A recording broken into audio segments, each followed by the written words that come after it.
పరిశుద్ధ నామానికి మహిమ కలుగును గాక. హల్లెలూయా. దేవుని వాక్యం నుండి ఒక వచనాన్ని మనందరం చదువుకుందాం. మలాకి గ్రంథము 3వ అధ్యాయము 2-3 వచనాలు అందరం కలిసి చదువుకుందాం. మలాకి గ్రంథం 3వ అధ్యాయము 2-3 వచనాలు. అయితే ఆయన వచ్చు దినమును ఎవరు సహింపగలరు? ఆయన అగుపడగా ఎవరు ఓర్వగలరు? ఆయన కంసాలి అగ్ని వంటివాడు, చాకలి వాని సబ్బు వంటివాడు. వెండిని శోధించి నిర్మలము చేయువాడైనట్లు కూర్చునియుండును. లేవీయులు నీతిని అనుసరించి యెహోవాకు నైవేద్యములు చేయనట్లు వెండి బంగారములను నిర్మలము చేయు రీతిని ఆయన వారిని నిర్మలులను చేయును. చిన్న ప్రార్థన చేసుకుందాం.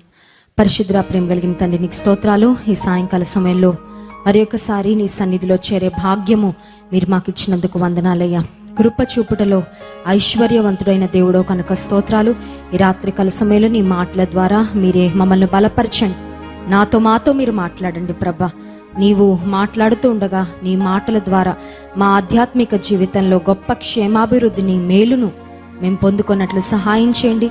నన్ను నీ సిలువ చాటును మరుగుపరిచి ఈ నోటి బురగా వాడుకొనమని యేసు నామమున ప్రార్థిస్తున్నాం తండ్రి, ఆమేన్. దేవుని గూర్చి చెప్పబడిన 2 ప్రాముఖ్యమైన మాటలు మలాకి గ్రంథం 3వ అధ్యాయము 2వ వచనంలో మనం చూస్తున్నాం. ఆయన కంసాలి అగ్ని వంటివాడు, చాకలి వాని సబ్బు వంటివాడు. ఒక కంపారిజన్ అంటే పరలోక రాజ్య సంగతులు భూలోకం మీద ఉన్న మనకు అర్థం అవ్వాలంటే యేసుక్రీస్తు ప్రభు ఆయన పబ్లిక్ మినిస్ట్రీ చేసిన, బహిరంగ పరిచర్య చేసిన దినాల్లో పారబుల్స్ రూపంలో ఆయన మాట్లాడుతూ ఉండేవారు. ఆయన చెప్పే ఉపమానాల్లో మనుషులకు ప్రతిదినము వారి దైనందిన జీవితాల్లో వారి కళ్ళ ఎదుట కనబడే విషయాలు, వాటినే తీసుకొని పరలోక రాజ్య సంగతులు అర్థమయ్యే రీతిలో యేసుక్రీస్తు ప్రభు బోధిస్తూ ఉండేవారు. ఇక్కడ మనం చూసినట్లయితే 2 మాటలు, 2 పోలికలు దేవాది దేవునికి వాడబడ్డాయి. ఆ 2 పోలికలు ఏంటి అని ఆలోచిస్తే రిఫైనర్స్ ఫైర్, లాండరర్స్ సోప్ అనే 2 మాటలు మనం చూస్తున్నాం. కంసాలి అగ్ని వంటి వాడు, చాకలి వాని సబ్బు వంటివాడు. కంసాలి అగ్ని గురించి, కంసాలి అగ్ని వంటి వాడని దేవుడు ఎందుకు తను తాను పోల్చుకున్నాడు, దేవునికి ఎందుకు ఆ పోలిక వాడబడిందో ఒకసారి ఈ రాత్రి కాల సమయంలో మనం ఆలోచన చేయడానికి ప్రయత్నం చేద్దాం. మనందరికీ తెలుసు, వెండి, బంగారం ఇటువంటి విలువైన మెటల్స్ ప్రపంచంలో ఉన్నాయి. వాటికి చాలా ఖరీదు ఉంటుంది. వాటిని చాలా విలువైన విధానంలో గోల్డ్ షాప్స్లో పెట్టి వాటిని అమ్ముతూ ఉంటారు. వాటిని మనం కొనుక్కోవాలని, మన బీరువాల్లో పెట్టుకోవాలని, తర్వాత స్త్రీలైన వారు అలంకరించుకోవాలని చాలా ప్రయత్నం చేస్తూ ఉంటారు. అయితే ఈ మెటల్స్ యొక్క ఎక్స్ట్రాక్షన్ ప్రాసెస్ ఎక్కడి నుంచి తీయబడ్డాయి అని ఆలోచిస్తే ఈ మెటల్స్ అన్నీ కూడా నేల నుండే తీయబడ్డాయి. భూమిలో నుండే అవి బయటకు వస్తాయి. అవేదో ఆకాశం నుండి ఊడిపడేవో లేకపోతే చెట్లకు కాసే కాయలు లాంటివో కాదు. ఈ మెటల్స్ ఒక బంగారాన్ని తీసుకున్నా, ఒక వెండిని తీసుకున్నా, సో అవి వచ్చేది, వాటి యొక్క ఆరిజిన్ ఏంటి అని ఆలోచిస్తే భూమి నుండి, భూమిలో అవి దొరుకుతాయి. తర్వాత భూమిలో మిగతా మినరల్స్తో లేకపోతే మిగతా మెటల్స్తో అవి కలిసి ఉన్నప్పుడు, నిజానికి చెప్పాలంటే ఒక ఎక్స్పర్ట్, ఒక మరి మెటల్స్ తర్వాత ఈ బంగారాన్ని, వెండిని శుద్ధి చేసే వ్యక్తి, అటువంటి వారు చూసి గుర్తుపడతారేమో కానీ ఒకవేళ అవి ప్యూరిఫై చేయబడక మునుపు మనలాంటి వారు సామాన్యులు వెళ్తే అది బహుశా గోల్డ్, సిల్వర్ అని కూడా గుర్తుపట్టకపోవచ్చు. ఎందుకంటే అది భూమిలో ఉన్న వేరే పదార్థాలన్నిటితో కలిసి ఉన్నప్పుడు దానిలో ఉన్న మస్టు, మలినం, ఆ బ్లాక్నెస్, వాటి కలర్ కూడా సరిగ్గా కనబడదు. ఆ డస్ట్ పార్టికల్స్ అన్నీ వాటిని చుట్టుకోవడం వలన, వాటి లోపల ఉండడం వలన వాటి నాణ్యత, వాటిలో ఉన్న మెరుపు అనేది ఖచ్చితంగా కనబడదు. బట్ ఒక ఎక్స్పర్ట్ పర్సన్ ఎవరైతే ఉంటారో వారు వెళ్ళి ఆ మెటల్స్ను చూసి గుర్తుపట్టగలరు. నేను ఒకసారి యుఎస్లో వర్క్ చేస్తున్నప్పుడు నేను ఒక బ్యాప్టిస్ట్ చర్చ్కు అటెండ్ అవుతూ ఉండేదాన్ని. సో బ్యాప్టిస్ట్ చర్చ్కి చాలా పెద్ద ప్రిమైసెస్ ఉండేది. అమెరికాలో చర్చెస్ చిన్నగా ఉన్నా వాటి పార్కింగ్ లాట్స్ చాలా పెద్దగా ఉంటాయండి. ఎందుకంటే వచ్చిన వాళ్ళందరూ ఒక్కొక్క కార్ వేసుకొని వస్తారు కాబట్టి చర్చెస్కు పార్కింగ్ లాట్స్ చాలా పెద్దగా ఉంటాయి. ఒకరోజు నేను చర్చ్ మీద నుండి ప్రయాణం చేస్తూ ఆ రూట్లో వెళ్తూ ఉంటే ఒక వ్యక్తి చర్చ్ క్యాంపస్లో ఒక మెషిన్ తీసుకొని ఆ మట్టి దగ్గర ఏదో పరీక్ష చేస్తున్నాడు. నాకు ముందు అర్థం అవ్వలేదు, మట్టిలో ఏముంటుందా, మట్టిలో ఏం వెతికేస్తున్నాడా అని. ఆ తర్వాత మా ఫ్రెండ్స్ చెప్పారు ఏమనంటే, ఆ మెషిన్ ఏదైతే తను వాడుతున్నాడో అది మెటల్స్ను డిటెక్ట్ చేసే మెషిన్. ఎవరైనా గోల్డ్ కానీ సిల్వర్ కానీ లేకపోతే అటువంటి విలువైనవి ఏమైనా పారవేసుకుంటే ఆ మెటల్ డిటెక్టర్ ద్వారా వాళ్ళు కనుగొంటారు, అక్కడ డిగ్ చేసి దాన్ని బయటకు తీస్తారు. సో ఆ మెషిన్ అందుకొరకు వాడుతున్నారు. ఆ వ్యక్తి అందుకే అంత ఇంట్రెస్ట్గా ఆ గ్రౌండ్లో ఇంచ్ బై ఇంచ్ వెళ్ళి వెతుకుతున్నాడని చెప్పినప్పుడు నాకు చాలా ఆశ్చర్యం అనిపించింది. సో ఎర్త్లో ఉన్న మెటల్స్ తీయడానికి కొన్ని మెటల్ డిటెక్టర్స్ ఉండొచ్చు, లేకపోతే ఒక ఎక్స్పర్ట్ పర్సన్ ఆ మెటల్స్ తర్వాత వాటికి సంబంధించిన వర్క్లో ఉన్నవారు, రీసెర్చ్ చేసే స్కాలర్స్ వారందరూ మంచిగా గుర్తుపడతారేమో. కానీ మనలాంటి సామాన్యులకైతే ఆ వెండి బంగారు అది ప్యూరిఫై చేయబడక ముందు అది మిగతా మెటల్స్ లాగే లేకపోతే భూమిలో ఉండే వేరే పదార్థాల లాగే మనకు కనబడుతూ ఉంటుంది. సో ఈ మెటల్స్ బంగారు కానీ వెండి కానీ శుద్ధి చేయబడాలంటే ఫస్ట్ థింగ్ ఏంటంటే నేలలోనే భూమిలోనే అవి ఉంటాయి, బట్ భూమి నుండి మట్టి నుండి అవి సెపరేట్ చేయబడాలి. సో ఫస్ట్ ప్రాసెస్ ఏంటంటే సెపరేషన్ అంటే వేరుపరచబడుట. రెండవదిగా ఆలోచిస్తే ప్యూరిఫికేషన్ శుద్ధి చేయబడుట. మొదటిదేమో వేరుపరచబడుట సెపరేషన్, రెండవదేమో ప్యూరిఫికేషన్ శుద్ధి చేయబడుట. ఇప్పుడు దేవుడు తను తాను ఎవరితో పోల్చుకున్నాడంటే హీఈస్ అ రిఫైనర్స్ ఫైర్ అనే మాట మనం గమనిస్తున్నాం. కంసాలి అగ్ని వంటి వాడు. కంసాలైతే మెటల్స్ ను ప్యూరిఫై చేస్తాడు, మరి దేవుడు ఏ మెటల్ ని ప్యూరిఫై చేస్తాడంటే నిన్ను నన్ను ప్యూరిఫై చేస్తాడు. హల్లెలూయా. దేవుడు ఎవరి మీద పని చేస్తాడండి? సూర్య చంద్ర నక్షత్రాల మీద ఆయన పనిచేయాల్సిన అవసరం లేదు. మాటతో కలుగును గాక అంటే అవి ఎగ్జిస్టెన్స్ లోకి వచ్చాయి. ఇక చెట్ల మీద, వృక్షాల మీద, జంతువుల మీద, పక్షుల మీద ఆయన ఏం పనిచేయాల్సిన అవసరం లేదు.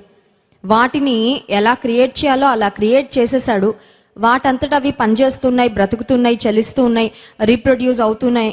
ఒక్కొక్క ప్లాంట్ స్పీషీస్ కానీ, యానిమల్ స్పీషీస్ కానీ, బర్డ్స్ కానీ వాటంతటా అవి అలా మరి ఎగ్జిస్టెన్స్లోకి వస్తున్నాయి, బ్రతుకుతున్నాయి. ఇంకా దేవుడు వాటి మీద స్పెషల్గా ఇంట్రెస్ట్ తీసుకొని చేసేదేమీ లేదు, కానీ ప్రపంచమంతటిని నిర్వహిస్తూ ఉన్నాడు.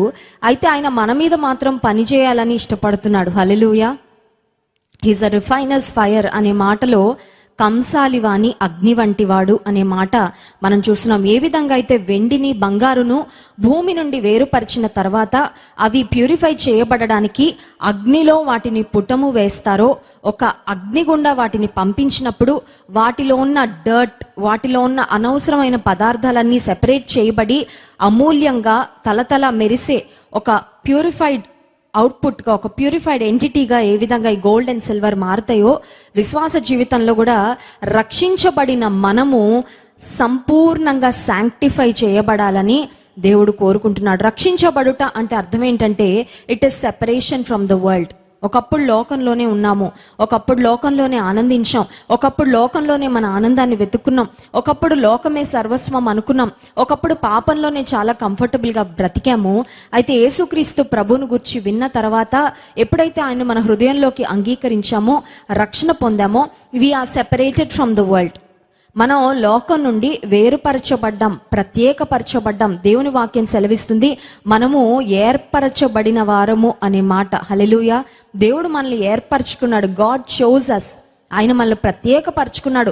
లోకములోనే బ్రతకాలి, కానీ లోకస్తులలాగా ఉండకుండా ప్రత్యేకింపబడిన వారంగా మన మాటలు కానీ, మన ప్రవర్తన కానీ, మన జీవిత విధానం కానీ, మన ఆలోచనలు కానీ, మన నడవడిక కానీ ఉండాలని దేవుడు కోరుకుంటున్నాడు. సో సెపరేషన్ అనేది మన జీవితంలో జరిగింది.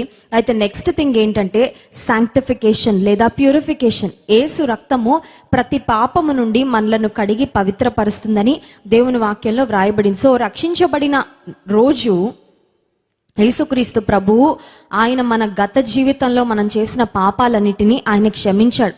సో ఈరోజు బట్టలు ఉతుక్కొని మంచి బట్టలు నేను వేసుకున్నంత మాత్రాన ఇప్పుడు వేసుకున్న వస్త్రాలకు మురికి అంటదు అని చెప్పలేం కదండి. ఇప్పుడు కోవిడ్ పరిస్థితి స్టార్ట్ అయిన తర్వాత ఇంటి నుంచి బయటకు వెళ్తే ఇంట్లోకి ఎంటర్ అవ్వగానే ఫస్ట్ థింగ్ బయట తిరిగి వచ్చిన వాళ్ళు కానీ, బయట ఉద్యోగానికి వెళ్ళొచ్చిన వారు కానీ, బయట ఏదైనా పనుల కొరకు వెళ్ళొచ్చిన వారు కానీ వారు చేయవలసిన ఫస్ట్ థింగ్ ఏంటంటే వారి వస్త్రాలు తీసి వాషింగ్ మెషిన్లో లేకపోతే ఉతకడానికి వేసేయాలి. ఎందుకంటే బయట గాలిలో కూడా వైరస్ ఉందని చెప్తున్నారు కాబట్టి వారి వస్త్రాలకు గాలి ద్వారా అంటుకొని ఉండొచ్చు.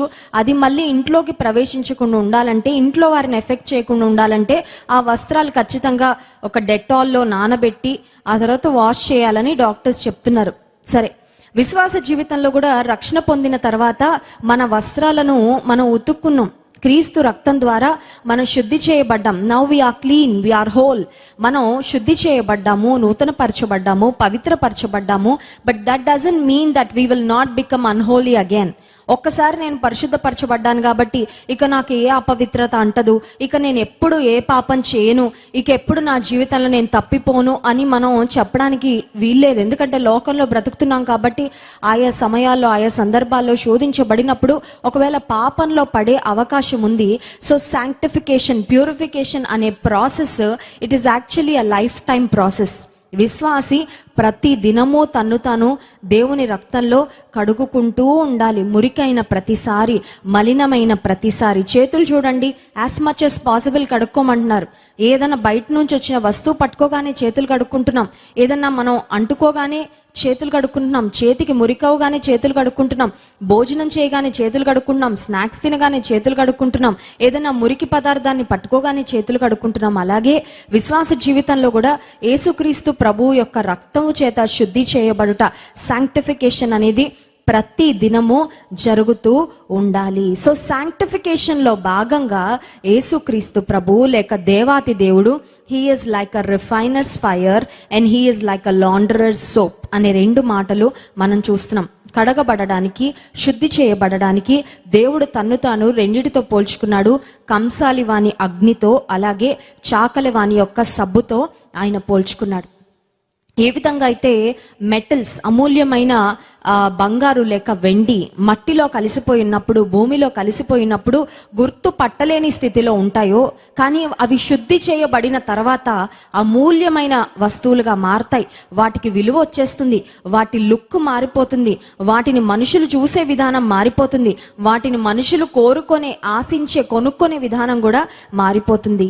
దేవాది దేవుని యొక్క ఆశ ఏంటంటే నీవు నేను పనికి మాలిన వారిగా, ప్రయోజనం లేని వారిగా ఈ లోకంలో అందరితో కలిసి లోకస్తులలాగా బ్రతుకుతూ మిగిలిపోవాలని ఆయన ఉద్దేశం కాదు. కానీ God wants us to become very valuable, అమూల్యమైన వారిగా నీవు నేను మార్చబడాలని దేవుడు కోరుకుంటున్నాడు. అయితే దేవుడు ఎవరిని శుద్ధి చేస్తాడు అని ఆలోచిస్తే, ఎవరు దేవునికి అప్పగించుకుంటారో వారిని ఆయన శుద్ధి చేస్తారు. సాంక్టిఫికేషన్, శుద్ధి చేయబడుట అనేది ఇట్స్ అ ప్రాసెస్. అది ఇలా క్షణంలో అయిపోయేది కాదండి.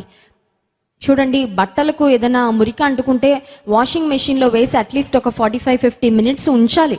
ఉంచిన తర్వాత మిగతా బట్టలన్నిటితో పాటు ఆ బట్టలు కూడా కడుగుబడతాయి. లేదంటే ఏదైనా మరకుంటే అది బ్రష్ చేయాలన్నా, సోప్ వేయాలన్నా ఇట్ టేక్స్ టైం. అలాగే నీ జీవితంలో కూడా దేవుడు నిన్ను శాంక్టిఫై చేస్తున్నప్పుడు ఇట్ ఈస్ అ ప్రాసెస్. అదేదో ఇలా ఒక క్షణంలో అయిపోయేది కాదు, కానీ it is a process and of course it is a painful process.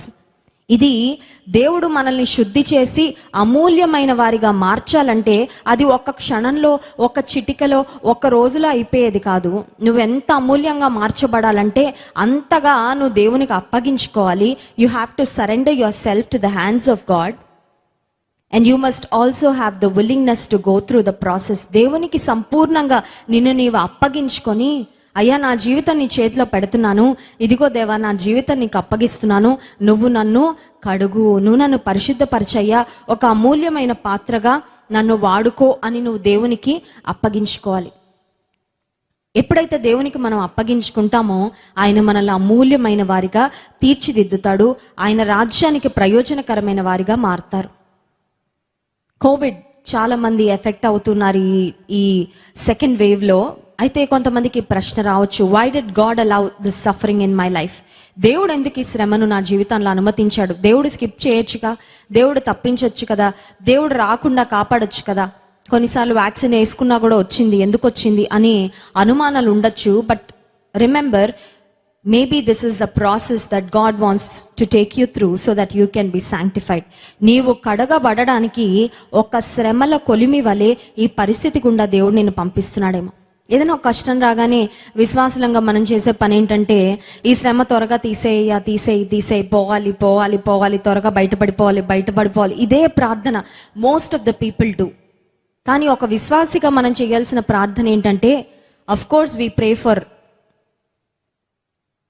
God's help, God's grace, దేవుడిచ్చే విడుదల కొరకు ఖచ్చితంగా ప్రార్థన చేస్తాము. That is anyway there.